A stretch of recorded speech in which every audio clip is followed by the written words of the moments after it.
থেকে মাটি কেটে নিয়ে যেতে না।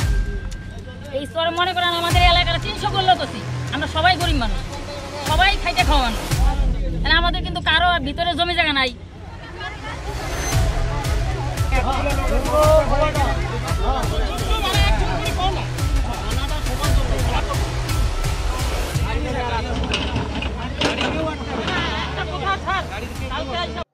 ধূপগুড়ির জলঢাকা নদী থেকে দেদার চলছে বালি তোলার কাজ। অভিযোগ, জলঢাকা নদীতে কৃত্রিম উপায়ে বাঁধ তৈরি করে চলছে এই বালি তোলা।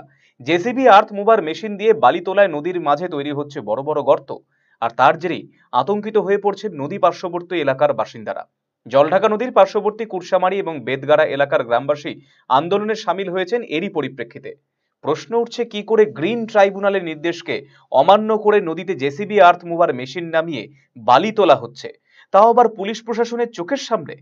পরিবেশ প্রেমীদের দাবি, পরিবেশ আইন অনুযায়ী কোনোভাবেই নদী থেকে মেশিন ব্যবহার করা যায় না। গ্রামবাসীদের বক্তব্য, কোনোভাবেই নদীতে মেশিন ব্যবহার করে বালি তুলতে দেওয়া হবে না। এর আগে চাষির জমি নদীগর্ভে চলে গিয়েছে, আবার নতুন করে বালি তোলা হলে নদী তার গতিপথ পরিবর্তন করতেই পারে। শেষ সম্বলটুকু নদীগর্ভে চলে যাওয়ার আশঙ্কা করছেন এলাকার গ্রামবাসীরা। থেকে মাটি কেটে নিয়ে যেতে না। এই স্তরে মনে করেন আমাদের এলাকার 300 করলো তো, আমরা সবাই গরিব মানুষ, সবাই খাইতে খাওয়া মানুষ, আমাদের কিন্তু কারো ভিতরে জমি জায়গা নাই। প্রত্যেকেই স্তরের মধ্যে খাইতে খুঁটে কম বেশি আবাদ করে খাইতে হয়। তাহলে মাটি কেটে নিয়ে গেলে মাটি ভাঙে নিয়ে যাবে নদীতে, জমিটা ভাঙে। হ্যাঁ, আসছিল। কি বললো? ওরা বললো যে এই যে বৈশাখ সংশোধন হবে, তারপরে মাটি কাটা হবে। 15-20 দিন হয়ে গেল।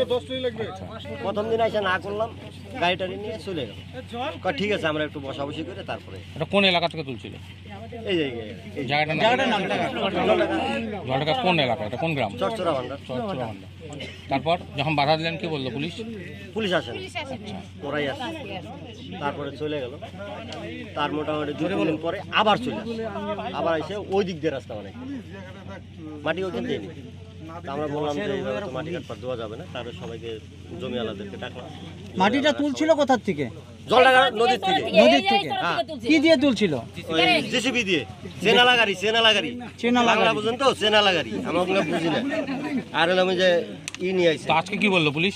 আজকে বলে গেল যে তোমরা এই রাখো, থানায় করো, তারপরে দেখা যাক কি করা যায়। আচ্ছা, আপনাদের দাবিটা কি এখন? আমাদের দাবি একটাই, আমরা এই মাটি এলাকায় কাটতে দেবো না। আমাদের জমি ভাঙে যাচ্ছে, চাষের জমি আমাদের ভাঙে যাচ্ছে। আমাদের ওই অবধি চর ছিল, ব্রিজের ভাটিতে ভাঙছে, তাই এই অবধি আমাদের ভাঙে গেছে। আর এইখানে যদি এবার কাটে, আমাদের চর থাকবে না, বাঁধের ঘুরে চলে যাবে। RCTV সংবাদ, ধূপগুড়ি।